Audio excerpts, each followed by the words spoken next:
pinuputulan ito. Yan. Putulan ng spring. Katingan dito. Katingan. Yun. Tapos bawasan nyo ng mga ganyang kalaba. Mga ganyan. Tapos sa pagdugtong nito, ganyan nyo lang. Pagdugtong niyan, ganyan lang. Yun. Tapos iniikot lang yan. Yan, oh. Ikutin nyo lang yan. Yun. O, yan, o. Ikutin nyo lang yung pakanan.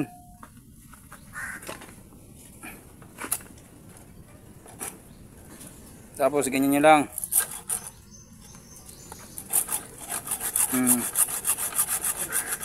Yan.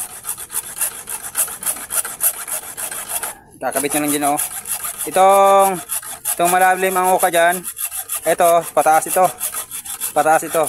Ito, mahilalim. Pag ganyan yan. So, pag ganyan yan. O, yun. So, ganun lang. Ano? Sana may natutunan.